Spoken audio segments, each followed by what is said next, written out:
Sadika, good morning and welcome to Newsline. It's Monday's edition, March 23rd of 2015.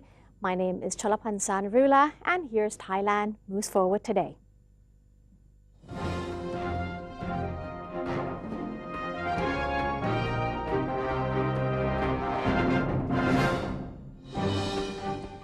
And in our first story, the second Thailand-Vietnam Joint Commission on Bilateral Cooperation meeting was successfully concluded, with both countries agreeing to hold a celebration for the 40-year bilateral relations, according to the Thai Foreign Minister. Deputy Prime Minister and Minister of Foreign Affairs Janothanasak Patimapakon said the two sides had discussed the progress of cooperation in several areas and the possibility of enhancing collaboration in the fields of politics, security, society and economy. Thailand and Vietnam officially established diplomatic ties in 1976 and have since continued to strengthen and expand their relations, as witnessed by regular bilateral meetings and mutual visits between Thai and Vietnamese high-ranking officials. In terms of economy, Thailand is Vietnam's biggest trading partner in ASEAN. Trade between the two countries last year was worth $1.1 billion. As for tourism, the number of Vietnamese tourists arriving in Thailand reportedly surpassed 550,000 last year. Any raising of the value-added tax or VAT would have to wait until the economy improves, and it would take slightly more than 2 years for the land and building tax to be implemented. According to Thai Prime Minister Prayut Chan-o-cha, he said after hosting a meeting that the implementation of new VAT collection measures will need to be delayed until the economy improves. He also spoke of the proposal calling for only land tax to be collected instead of the collection of both land and building taxes. General Prayut expressed the belief that both taxes need to be pursued and understanding needs to be fostered with the public over the new taxes. The Prime Minister asserted the government needs to proceed with the bill on land and building tax. However, it would likely take a little more than 2 years before the law can be put into use. The Prime Minister expects this would take place sometime in 2017. And the Prime Minister is adamant his administration has been expediting all pending electric train projects in the Bangkok metropolis, anticipating their completion within the year 2020. Prime Minister Prayut Chan-o-cha stated in his televised public address that the construction of electric rail lines across Bangkok and parts of its vicinity is currently progressing quickly. He noted that the Purple Line, Bang Yai Bang Su, is in the process of system installation and the test run is planned for early 2016. As for the MRT Blue Line extension, he said it is likely to be ready for service in 2018. Meanwhile, General Prayut added that a target has been set for all other projects which are now underway to be finished and put in operation no later than 2020. These projects consist of the Green Line extension, both on the southern section bearing Samut Prakan Bang Pu and the northern section Mawchit Sapan Mai Khukot, the Orange Line Rama 9 Minburi, Pink Line Karai Minburi, and the Red Line Rangsit Bang Su. In regard to the high-speed rail system, the Premier disclosed that the government will initially consider short-haul routes between Bangkok and popular destinations such as Pattaya, Rayong and Hua Hin, due to much interest from private investors. For the Bangkok-Chiang Mai route, he said Japan is keen on investing in the project and the Transport Ministry has been assigned to study the joint venture in detail. The President of the National Legislative Assembly is set to convene a meeting for the Assembly to deliberate on more draft laws this week. President of NLA Pornphet Wichit Cholachai has issued an order calling for a sitting on March 26, when members of the legislature will first receive an update on the progress of the work of the Constitution Drafting Committee. Another agenda for the NLA is to acknowledge the Cabinet's implementation of policies related to non-life insurance and domestic violence. Members of the legislature will also consider a number of draft laws, including an amendment to the Communicable Diseases Act, an amendment to the Land Development Act, and other drafts related to tertiary educational institutions, where the special committees in charge of them have completed their review. In addition, the NLA will be approving the nomination of a candidate to the office of the Ombudsman of Thailand and reviewing the reports of the Anti-Money Laundering Office, Social Security Office, and the National Anti-Corruption Commission. Meanwhile, the National Reform Council is set to meet today to review more committee reports and also hear the update on the work of the Cabinet. NRC President Thian Chai Kiranan has issued an order calling for a sitting of council members from March 23rd to March 25th. Today, the NRC will get an update on the progress of the promotion and the liberalization of the installation of solar rooftop system implemented by the Cabinet as suggested by the Council's reform suggestion. The NRC will also review a report from the Committee on Public Administration Reform related to the strategy and the reform of local administration's budget and finance, and a report from the Anti-Corruption Reform Committee. On March 24th, that is tomorrow, the Council is set to review more reports from the Legal and Justice Reform Committee and the Virtue, Arts, Culture and Religious Reform Committee as well.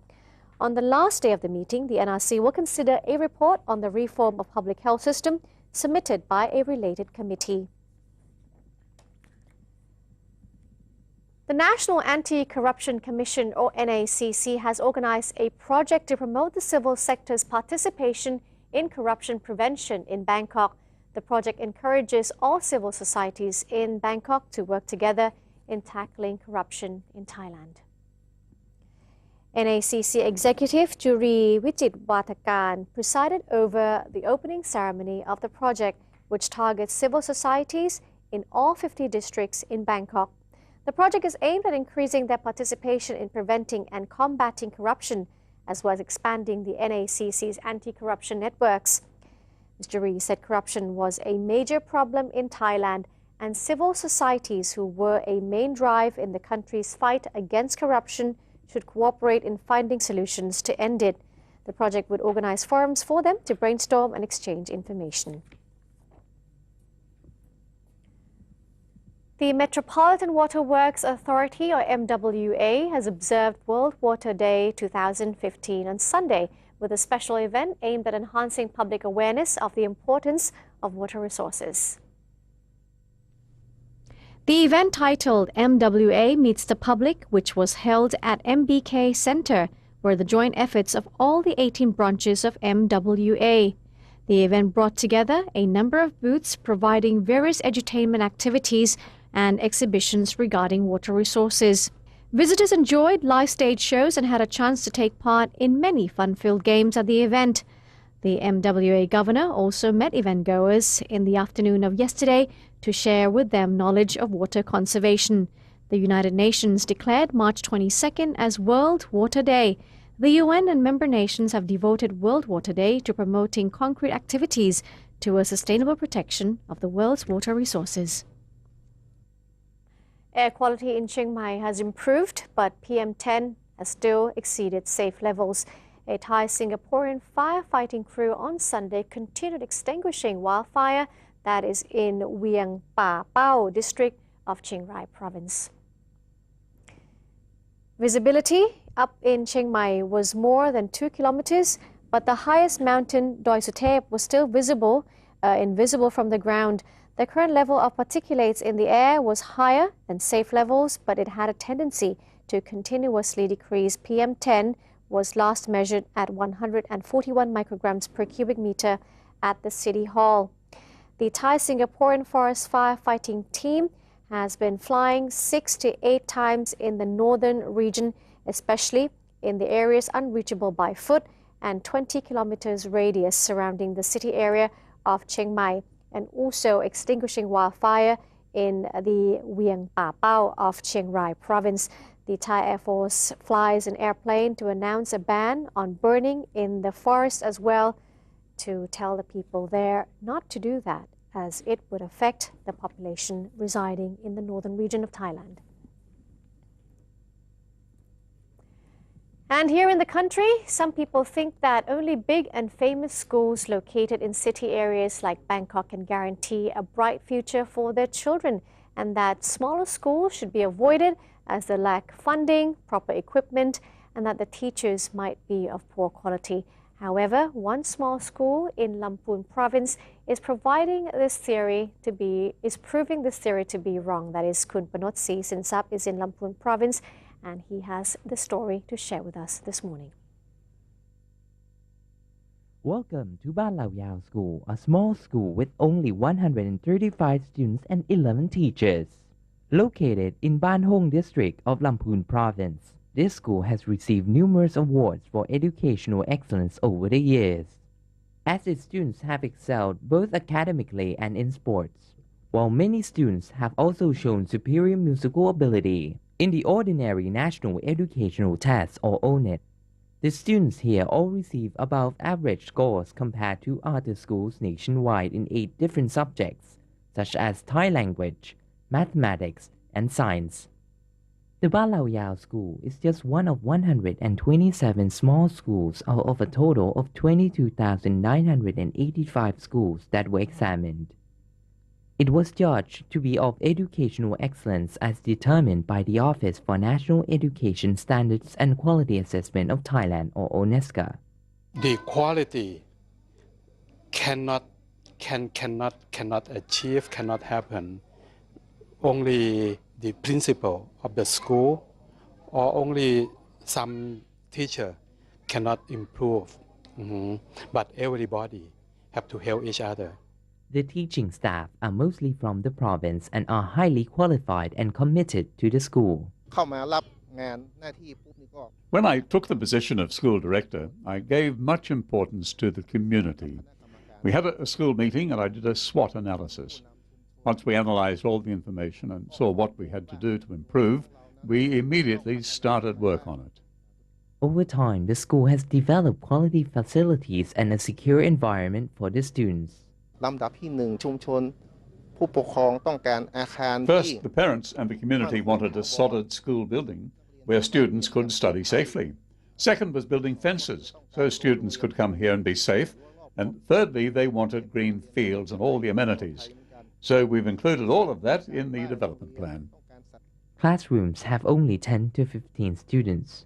Knowing each student by name, the teacher is able to discuss problems with their parents and find ways to give advice and teach the students so that they can understand the lessons well.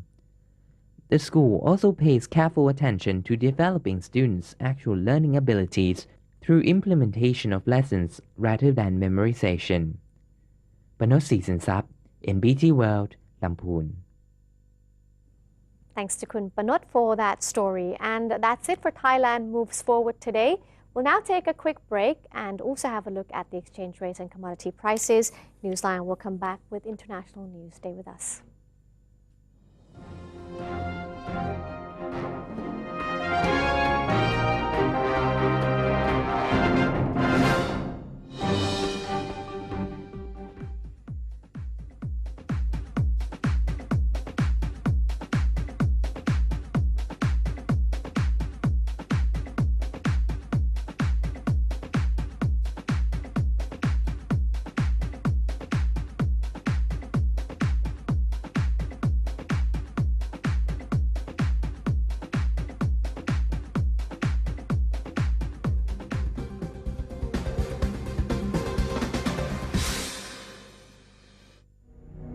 To maintain a strong nation, Thailand is promoting 12 core values for the good of the people.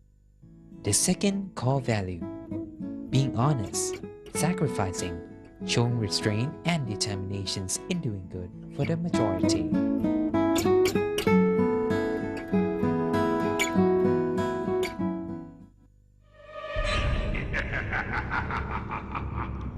Even if we don't see them, they are amongst us. And they're hungry.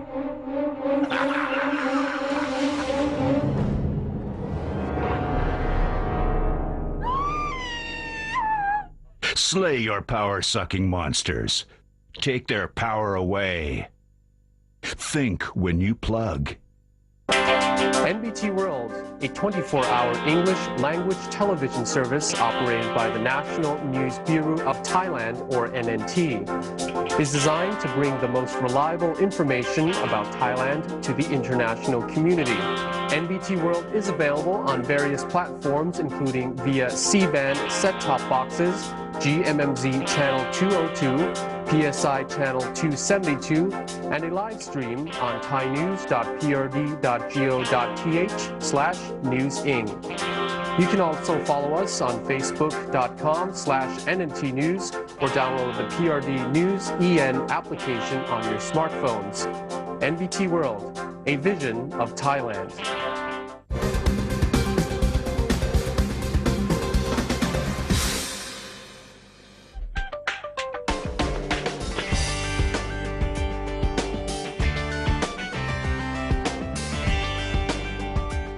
Welcome back. You're watching Newsline. For many people, halal is something about the standard of products or services that are meant for Muslims in Thailand.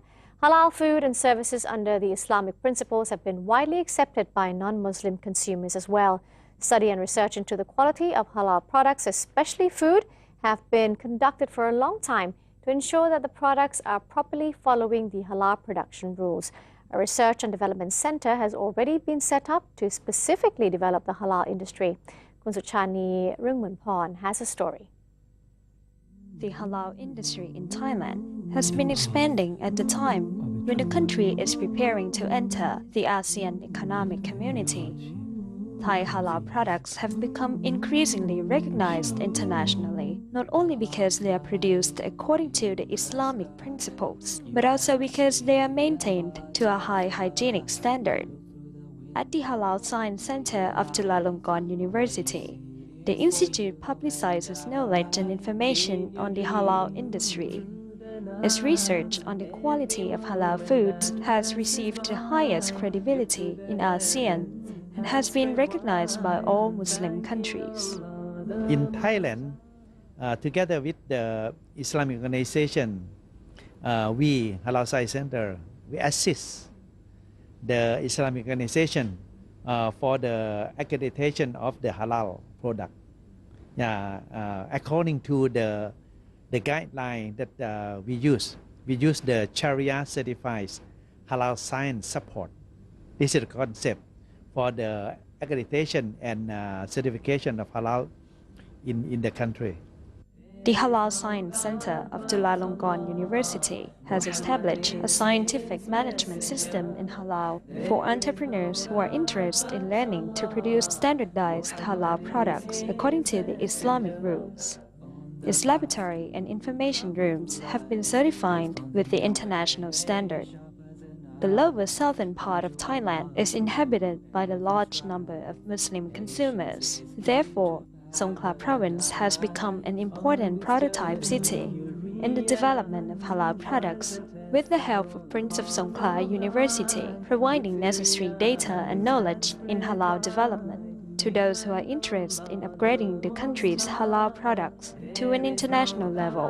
ใน5จังหวัดภาคใต้เนี่ยเรามีพี่น้องมุสลิมกว่า 80% นะครับอยู่ในพื้นที่เพราะฉะนั้นการผลิตก็ดีการทำสินค้าการให้บริการที่อยู่ในพื้นที่เนี่ยล้วนแล้วแต่มีผู้ประกอบการเป็นมุสลิมสภาทลานก็จะเป็นผู้ที่รวบรวมองค์ความรู้นะครับโดยผ่านกระบวนการวิจัยการสำรวจนะการทำความเข้าใจเกี่ยวกับเรื่องกฎระเบียบต่างๆในต่างประเทศและภายในนะครับเอามาใช้ในการที่จะเผยแผ่ให้กับผู้ประกอบการให้กับคนทั่วไปนะครับ The development of the halal industry involves not only religious principles but also hygienic practices, cleanliness, and recognition in the global market.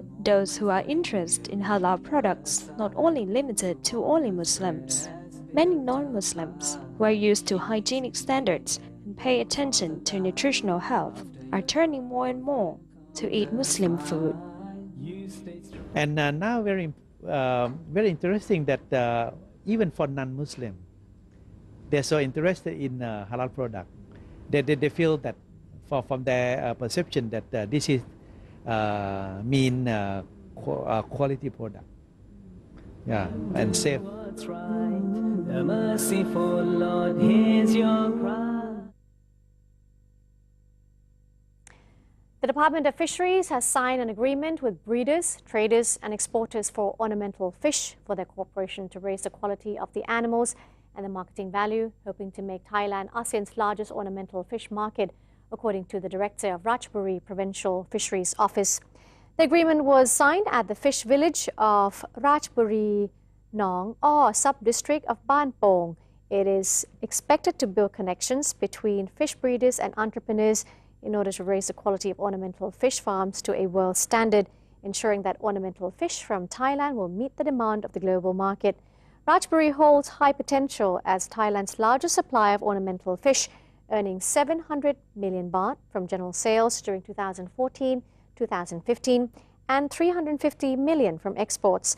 Apart from the signing agreement, the Fisheries Department also organized an exhibition of numerous species of ornamental fish in the event. Advice on farm improvement and registration of fish farmers were also included as well.